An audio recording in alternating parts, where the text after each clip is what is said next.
It's time, you guys, for another What's for Dinner.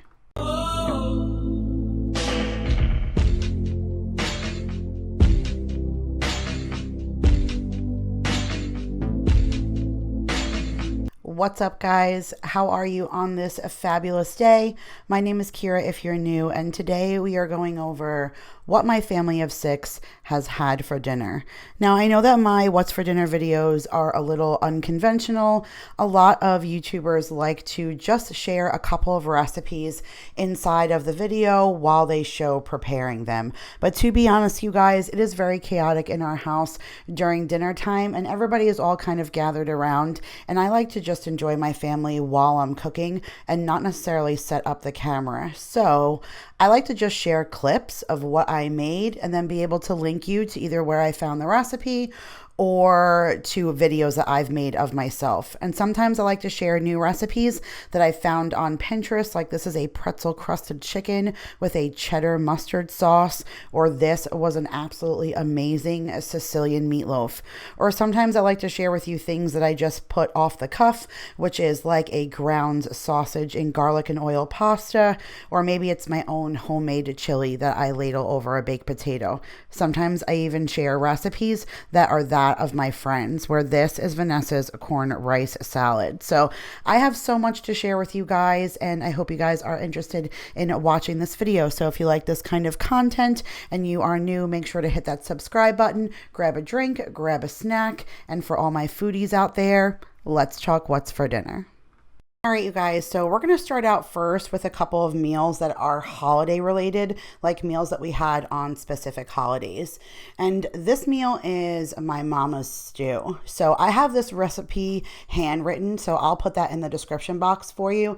But it is a red-based stew, which I feel like is more of an Italian thing. Not a lot of people do a red stew. Most of the time they do like a brown stew. But it is really simplistic. She does not put a whole lot of ingredients in it after just braising the meat in a pot with a little bit of garlic, onion, and oil. Then she goes ahead and covers the meat with water, and she seasons it, and she adds potatoes, carrots, and string beans, and she just goes ahead and lets it cook all day. And then when it comes down towards the end, she adds tomato sauce and a little bit of tomato paste, and it thickens it up and it makes it super yummy. And we always serve it with Parmesan cheese and some kind of crusty bread on the side. And that is a meal that my mom always serves on Halloween because she calls it her witch's brew, because she keeps it in the pot all day. And then when we would come in from trick-or-treating, we would have a hot bowl of stew on the stove. So I absolutely love this recipe, and I know you guys will too.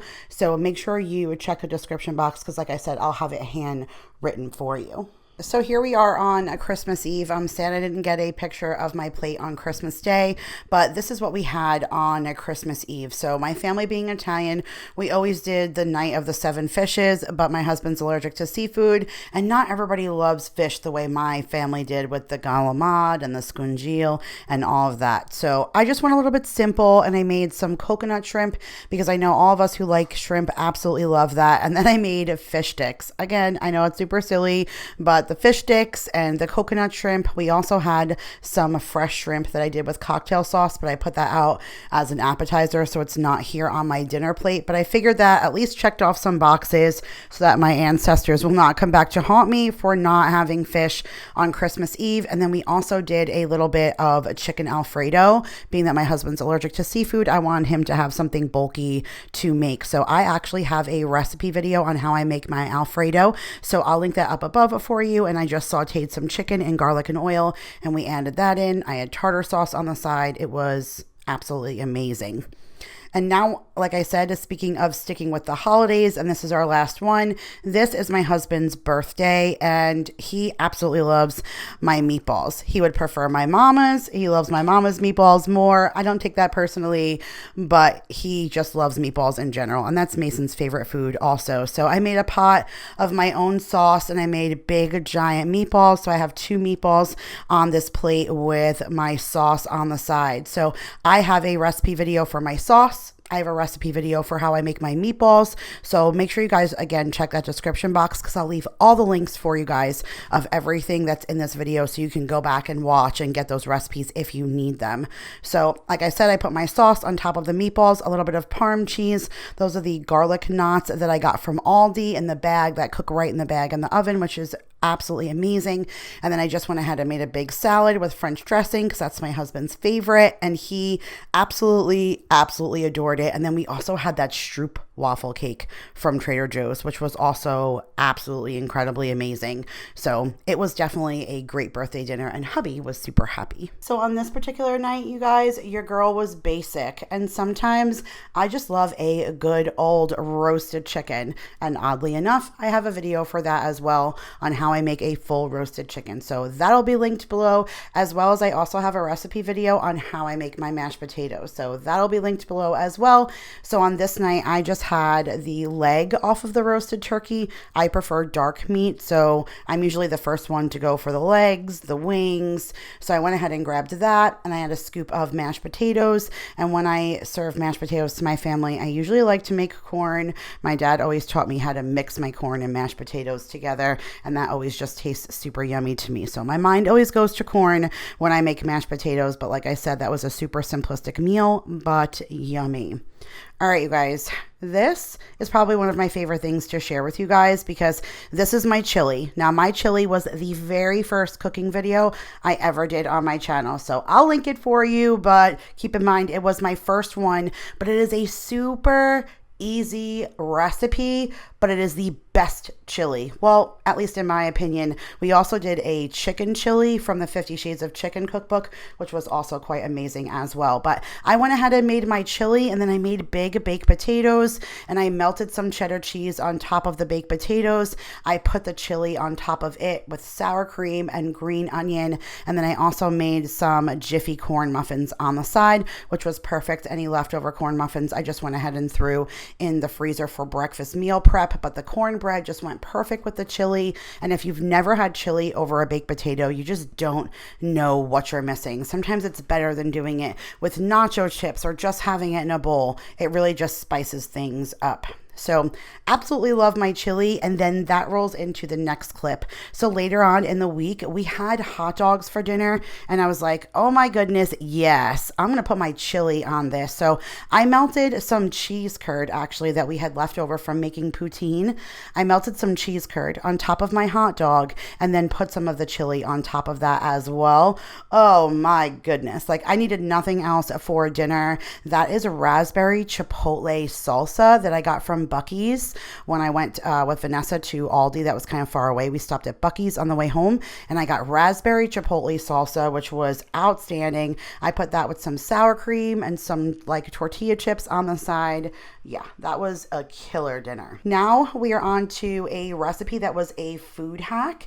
I'll link that video up above for you, that food hack video, so you guys can go ahead and check it out. But they just call it taco pie, but it is so good. You just layer tortillas and all of your favorite taco seasonings, and you keep making it like a layer, almost like a lasagna in the pan, and you bake it in the oven, and then you take it out and you cut it in slices like you would anything else, like a pie, just like you would cut a pie. And it is just so good. I serve that with sour cream, green onion, cilantro, more of that raspberry chipotle. You can tell that we are all about our Tex-Mex in this house, all about our sour cream and green onion, cilantro, salsa. Like, that's what we truly enjoy, and that recipe was amazing. So make sure to go ahead and check that out. And this, you guys, I had to test it out first before I film a video for it, but I will. And this is something I found on Pinterest that I'll go ahead and share with you. But this is a pretzel crusted chicken. I'm sorry if you hear my cat in the background, he's playing.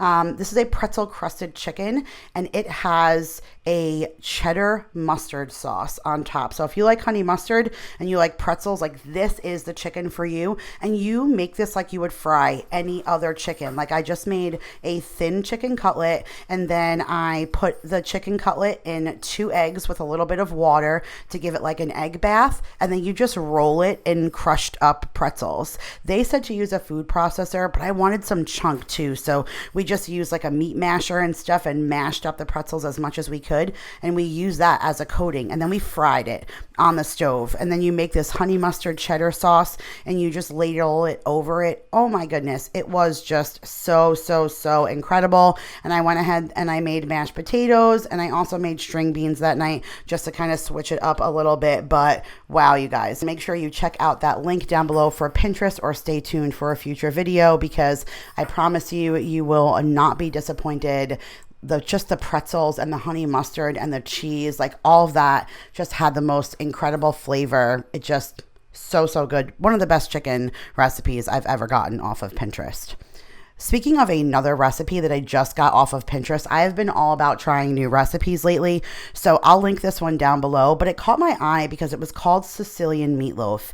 I do not like meatloaf. I never have. It's just never been my thing. I'm not even one for meatballs, really. Like, it's just not my kind of thing. But this was so good. So you just take your regular meatloaf recipe, like whatever your favorite meatloaf recipe is. You just go ahead and make that. And then you put down a piece of parchment paper and you roll out your meatloaf so that it's a complete, even sheet of meat on the thing.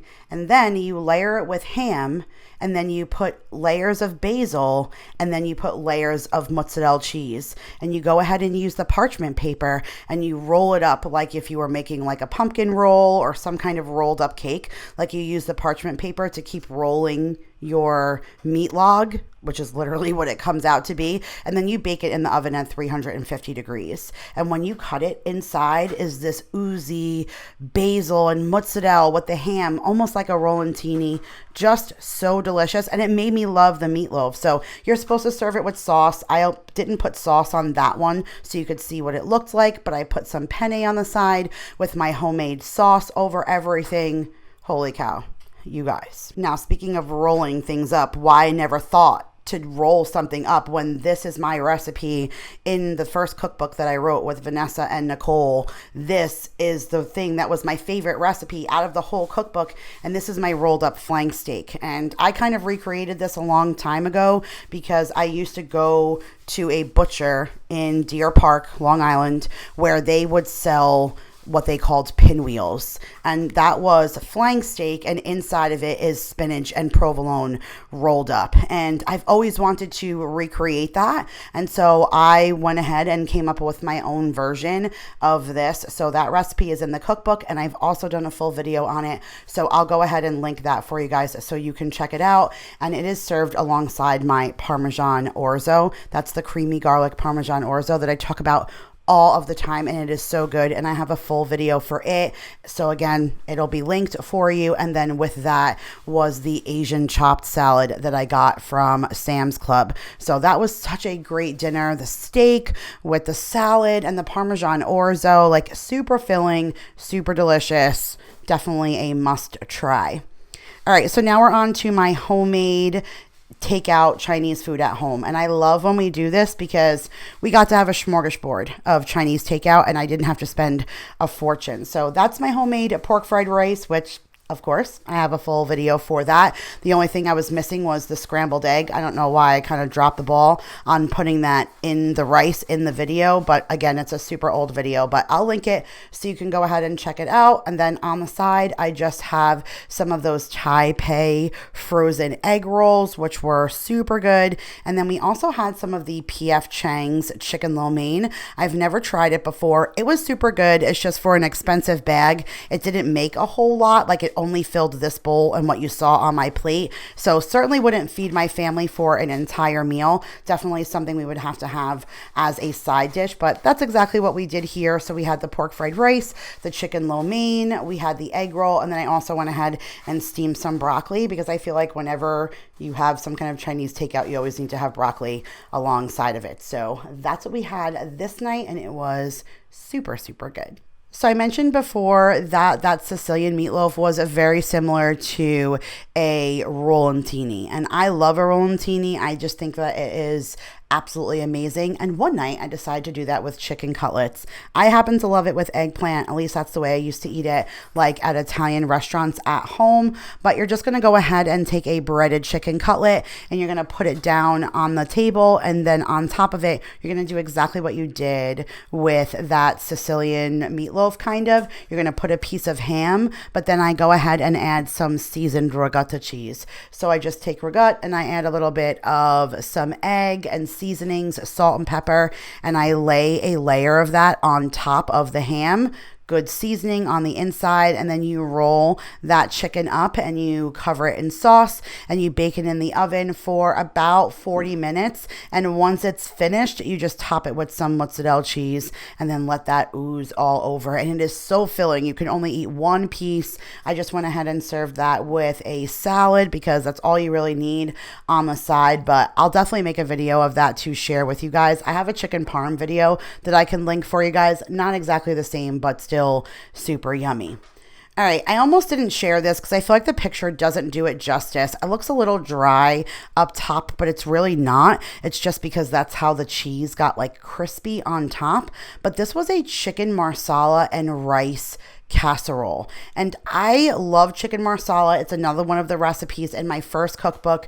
It's one of my favorite things to make Italian wise, but I wanted to try something different because we always do that over pasta. And when I saw this on Pinterest where you do it like a rice casserole, I was like, okay, I want to give this a try. And I was very, very impressed. Like I thought it was so good. Paul's the worst critic when it comes to chicken marsala because he worked in an Italian restaurant back on Long Island for a very long time. It's one of his favorite things to make. And so he's very particular about it. And he ranted and raved about it. He probably ate a good third of the tray. So that was a Pinterest recipe that I'll link down below for you guys. And I know you will enjoy that as well. All right, this is a complete throwback. Found this in my computer, but knew that I needed to share it because speaking of our first cookbook, I know I've mentioned it a lot, and if you've not checked it out and you're new, it's linked down below or on my website, 50shadesofmom.com on the shop tab. But this is Vanessa's corn rice salad, and that was always a little intimidating to me. I had never tried it. I was like, I don't know about corn and rice and spinach in the same salad. Like, I just didn't really know. I didn't see it all kind of coming together. But when Madison came and stayed here in Texas, when she stayed at Vanessa's house, Vanessa made this for her. And the next day, the girls were just talking about how amazing this is. I was like, all right, fine. So I made pork spare ribs one night on the barbecue. You can see how amazing those looks. Just plain old pork spare ribs with a little bit of duck sauce on the barbecue grill. That's it. All you need. Sometimes you can do a little rib seasoning, but it is super delicious. And then I did it with baked beans. And then I made her corn rice salad. Let me tell you how I ate the whole thing, okay? Not everybody loves spinach or tomatoes and stuff, but I ate the whole darn thing. It was just perfect. The right amount of dressing, the right everything. It was so, so good. I just never pictured that I would love something like that so, so much, and I really did. So make sure to check that out, or if you already have the cookbook and you haven't tried it, you try it because, you guys, it's dynamite. All right. Speaking of dynamite, I said in my meal plan a couple of weeks ago that I was going to make this ground sausage with garlic and oil pasta. And I was so excited about making it because I love it. And I know that it's not my family's favorite thing, but I hadn't had it in so long. And I just wanted it. And I like to do it with veggies and stuff, specifically broccoli, but not all of my family members like broccoli. But I decided, you know what? I'm just going to go for the gusto, and I made it. So I ground up some Jimmy Dean sausage, like the breakfast kind of ground Jimmy Dean sausage. I left that off to the side, and then I chopped up a ton of garlic, and I got it good and toasty inside some oil. And then I made a full pound of rotini pasta. I poured that garlic and oil over the pasta. I added the sausage in and just kind of mixed it up, and it was so fantastic. And then I just mixed in some broccoli in mine with Parmesan cheese. It was so, so good. Maya ended up having hers like that. Jacob had his like that, and the other three boys just had the regular sausage and pasta. But it was so, so good. Simple, you guys. It's garlic and oil with sausage and pasta. Like, you just can't go wrong. All right, we're at our very last meal, and this is the roasted chicken that I made just this past Sunday. And I know it probably looks a little blah, right? Because if the plate is colorful, then you know you have a lot of fresh veggies and fresh food on the plate. But sometimes brown means comfort food, which I feel like is what's on this plate. So again, it's another whole chicken, so you know your girl went for the leg. I love the dark meat. So there's a leg on my plate, and then I made mashed potatoes with some homemade gravy. You can see some sour cream in the middle of that with salt and pepper. And then I also went ahead and made my stuffing recipe. You guys, this is the best stuffing recipe ever. I talked about it all Thanksgiving long, and it must have done well YouTube wise because it just skyrocketed to like 35,000 views over this past holiday season when people were looking for stuffing recipes. It just completely skyrocketed because it's super easy. Everybody just came back to the same recipe because the recipe is easy, but it's delicious. So if you're looking for a good stuffing recipe, some of you call it dressing, I'll link that video up above for you guys. Go ahead, check it out. Super amazing. I know you will not want to miss out. It is like, it's dynamite. If you like stuffing and you, like I said, you're looking for a new recipe, I got you covered. So that's it, you guys, for another What's for Dinner video. I hope you guys enjoyed, and if you did, make sure to give this video a big thumbs up. Don't forget to check that description box. This was a video packed with recipes that I either already have videos for or have Pinterest links for, so it's going to be loaded with all the resources that you need to go ahead and recreate any of these meals at home. And if you do, you guys, please take a picture, tag me on Instagram, send me an email, anything that you need to do to show me that you've put some of these recipes to good use and recreated them, because that always makes me feel good that I'm sharing for a purpose. So again, you guys, thanks so much for watching. I love you guys all so much, and I'll see you guys in the next one. Bye, guys.